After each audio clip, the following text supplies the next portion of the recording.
Good evening, Year 9 students. This is just a quick video to show you how we locate earthquakes with the activity that's been included during this week's topics.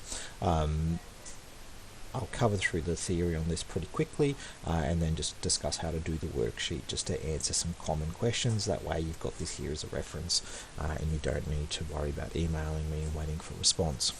So here's our Walt and our Wilf. Make sure you get those Walts down. We want to look at how do scientists locate earthquakes and where do they mostly happen.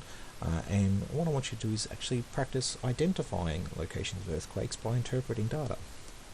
And this is really good for us because our senses are pretty limited when you think about it. We can see a few colours, we can't even see as many as other animals can. Our hearing's okay, but there's stuff above and below what we can hear.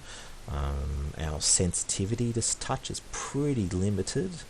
Our taste buds, well, we like to eat really, really hot things. And some cultures like to eat rotten food, like Iceland with some of their shark food things. There's some really gruesome ways of cooking. So yeah, our senses aren't that great, but what we're really good at is technology, and that allows us to see beyond our senses, to detect things that we normally wouldn't be able to. So what happens in an earthquake? The key idea of an earthquake is that two large pieces of the earth, they're called plates, they slip past each other. They build up tension and then they release that tension. Okay. If you've got someone at home, put your head on the table and get someone to push their hand on the table and slide it alongside the table so that you can feel the hand slipping. Okay. Now, how do we detect it? There are seismologists, and they use seismometers or seismographs to make seismograms about how strong the ground shakes and at what time it happens. Oh, it didn't fix up my picture. Now, what that's saying underneath there is, what can you tell, what's a common pattern between some of those technical sounding words there? Yeah, seismo means earth. Okay, so seismologists, okay, use seismometers. Okay, seismographs. What does it mean earth, or does it mean shaking? Let me double check that.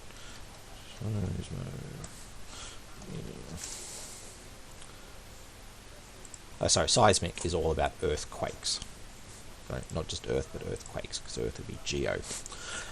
Now, if you're accessing this through OneDrive, make sure you go and have a look at the video on earthquake location and magnitude to help wrap your head around that.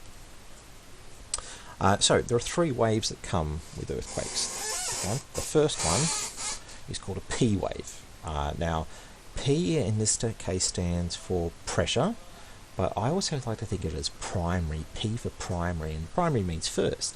And that way you always know which one comes first. And with a pressure wave, the ground squishes and expands like an accordion. It goes in, and then it comes out, and it goes in, and then it comes out. Oops. Our second wave is called the S wave, and I like to think of it as S for secondary, so I remember which order it comes in. And that's where the ground goes up and down like an ocean. It goes, okay, but that's inside the earth. Okay, sometimes S is called a shear wave because the ground is moving shear to each other. And what shear means is if I have one bit here and another bit here, if the wave is moving this way, it goes like this. That's shear. In physics we call it transverse. And then the surface waves. And the surface waves are when the Earth's surface starts to move. So that's a nice easy one. But they come last because it takes a bit to get from the centre up to the surface. So here's our P wave, and you can see here these lines how some of them are really close together and some of them a bit further apart, and they represent the ground coming closer and being spread apart. And what will often happen when this occurs is that when things come closer together, that means the distance is less, and so things like power lines, the lines get lower. Then you get your S wave, and the ground is moving up and down, but all of it is moving up and down. And then you've got the surface wave, and you can see just the surface is being affected, but the deeper ground is not being affected so much. Okay.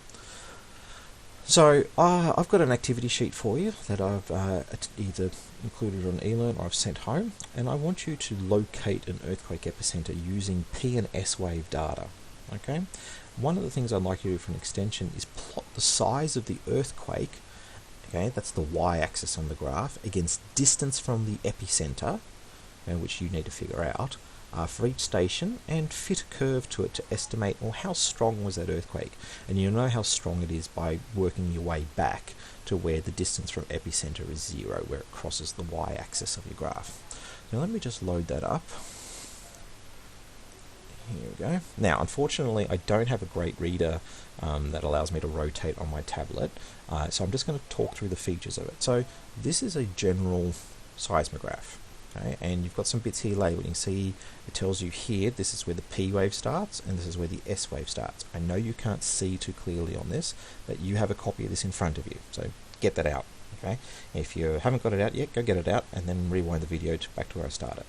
So P wave and S wave, and along this x-axis here, and the marking is on the side, is time. Here is the amplitude of the wave, how strong the wave is. You can see, oh yeah, really strong earthquake, and then over time it gets weaker and weaker, because that's what happens. At this first rush, and then it slowly peters out over time. Now you are going to fill in, sorry, I need to readjust because I'm sitting on my foot and it's gone to sleep. You need to fill out this table here. First column, P wave arrival time. So you need to find where your P wave starts and work out a time off your x-axis. Okay? S wave arrival time, time difference. That's going to be the differences in the time. Do a subtraction. And then finally, the distance from the epicenter in kilometers. Okay, well, how do we get that? Let's go down to the next page. So here are your 3 substations. Okay. You can see here now your x-axis is labelled in seconds, okay. And we've got here, you can see the fuzziness, and you'll be able to read off, oh, this is about the time that it starts. And you can see, your P wave and your S wave, your P wave, your S wave, okay. And you've got your 3 different station names there. You've also got your amplitude here for these ones. Note the scale does change for this one, all 3 of them. Now, this is how to work out the epicenter. Let's zoom that in just a little bit. Does that zoom? If it does, it does not zoom very much. So, along the x-axis here, the y-axis here, we have time difference between arrival of P and S wave. So once you work out that time difference, you need to just find your value and go along the line. So let's say the time difference was 10 seconds. I can see 10 here. I go across until I hit 10 seconds, and then I read down and go, okay, well the distance then is about, let's see, 50, 60, 70, I don't know, about 75 kilometers. Yeah, kilometers. Okay. And I need those 3. Once you've got those 3, once you've got your distances, you need to map it. Now if you've got a compass, nice and easy, you've got a scale up here, so we just had 75 kilometers. So I would put one end of my compass here at 0, and I'd put the other end of my compass here at about 75, and then I'd go to my station and I would draw a circle centered on that station. If you had 180 kilometers, up here, center in there, and I draw my circle of 180 kilometers. If you don't have a compass at home, you can use a pin or your finger and a piece of string. Okay, now you don't really need to draw the whole circle. Like we can see here are our 3 stations, so obviously it's going to meet, well, yes and no. I mean, they could meet out over here quite easily. It could meet here in the middle of them all. It could meet here down the bottom. So what I would recommend you do is kind of draw one part of your circle, and that way if your other one starts to cross over it, at least you know about where it is. Now you're not going to get a perfect crossover, but it's going to be pretty close to each other. There are some questions that go along with this sheet that are back on the previous page, up on page 1. Now what I would suggest you do is, one of the things it asks is to think about, well, what would happen in this area? go look up a map, go onto Google Maps and have a look at the geography of the area. Geology. No, geography will probably be the right word. Is it a mountainous area? Is it a flat area? Are there volcanoes there? Is it a lake area? What's going on and what might happen then? Okay, so hopefully those instructions give you a bit of an idea. Remember, if you think, I got the first bit, what do I do now?